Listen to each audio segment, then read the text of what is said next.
Hey everyone! Today I'll show you how to clear the Ymirs abyss with some useful tips and strategies.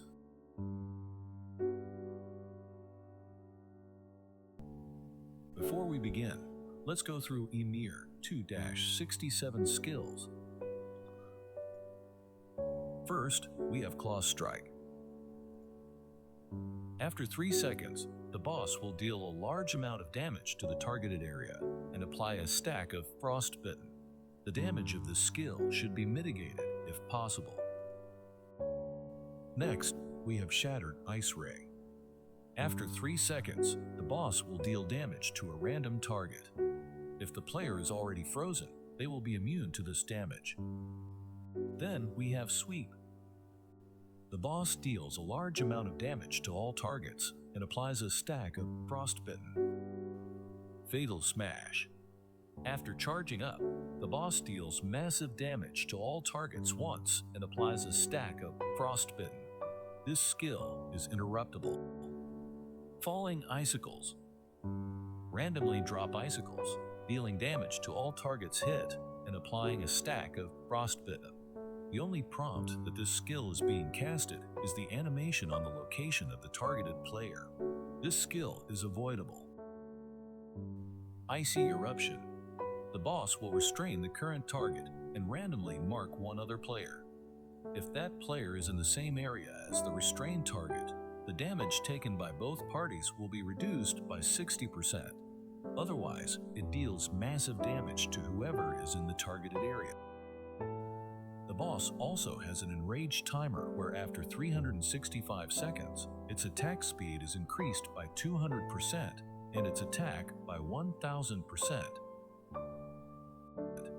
Alright, with that covered, let's jump into the guide portion of this video.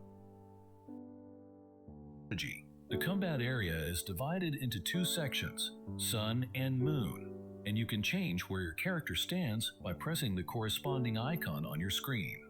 Okay, let's dive right into Phase 1. In this phase, positioning is everything.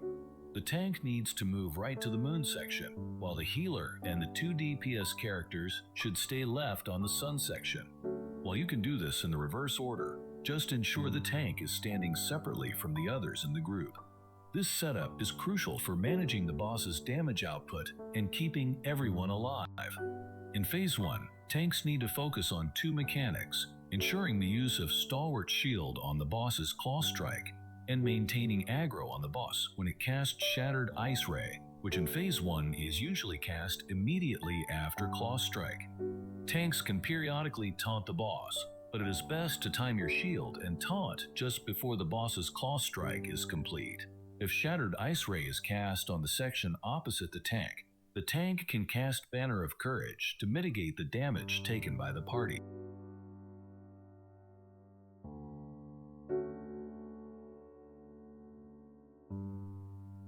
Healers in Phase 1 can have their restoration and group healing on auto-cast. Healers should cast Purification every time the boss casts Sweep. DPS classes have to look out for the boss's Fatal Smash cast and interrupt it. That's it for Phase 1. Phase 2 is very similar to Phase 1, with 2 main differences.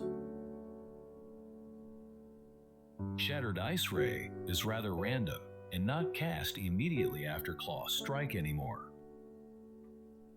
The other difference is that the boss now casts Icy Eruption, where the boss marks the tank and another player while the tank is frozen and unable to move or cast. The marked player should move over to the section the tank is on and help them soak the damage of Icy Eruption, then move back to their original side. Tanks, a well-timed Banner of Courage could save you during Icy Eruption if your marked partner has a case of tunnel vision, at least in the Rift version of this fight.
And that's it for Rift 7 and this video.